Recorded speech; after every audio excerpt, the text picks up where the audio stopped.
شروع کرتا ہوں اللہ تعالیٰ کے نام سے جو بڑا مہربان نہایت رحم والا ہے۔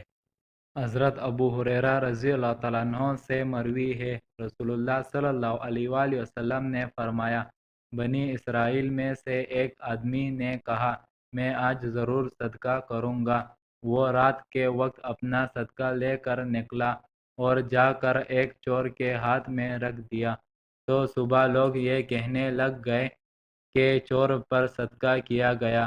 اس نے کہا، اے اللہ تیرا شکر ہے، اگرچہ چور پر صدقہ ہو گیا، آج میں پھر صدقہ کروں گا۔ وہ صدقہ لے کر نکلا تو کسی زانیہ کے ہاتھ پر رکھ آیا۔ صبح لوگ یہ کہنے لگے کہ رات ایک بدکار عورت پر صدقہ کیا گیا۔ آدمی نے کہا، اے اللہ تیرا شکر ہے، اگرچہ زانیہ پر صدقہ ہو گیا ہے، آج پھر میں صدقہ کروں گا۔ پھر وہ اپنا صدقہ لے کر نکلا، ایک غنی کو دے آیا۔ صبح لوگ چامگویا کرنے لگے کہ تعجب ہے، مالدار پر صدقہ کیا گیا ہے۔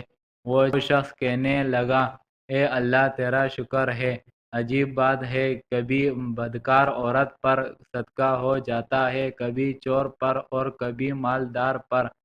پھر خواب میں اسے کہا گیا، تیرا صدقہ تو یقیناً قبول ہو چکا۔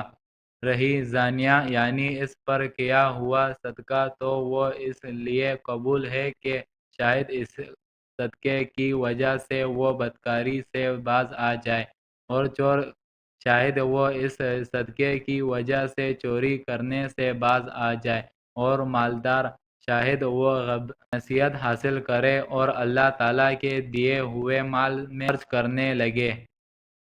ابو ملیح کے والد سے مروی ہے، وہ بیان کرتے ہیں کہ میں نے رسول اللہ صلی اللہ علیہ وآلہ وسلم کو فرماتے سنا، اللہ تعالیٰ طہارت کے بغیر نماز قبول نہیں کرتا اور حرام مال سے صدقہ قبول نہیں کرتا۔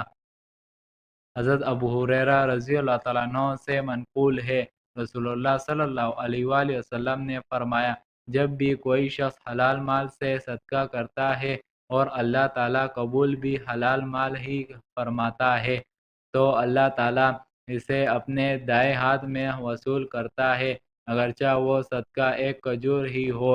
پھر وہ کھجور رب رحمان کی ہتھیلی میں پڑتی رہتی ہے، حتیٰ کہ وہ پہاڑ سے بھی بڑی ہو جاتی ہے۔ جیسے تم میں سے کوئی شخص اپنے گھوڑے یا اونٹ کے بچے کو پالتا ہے۔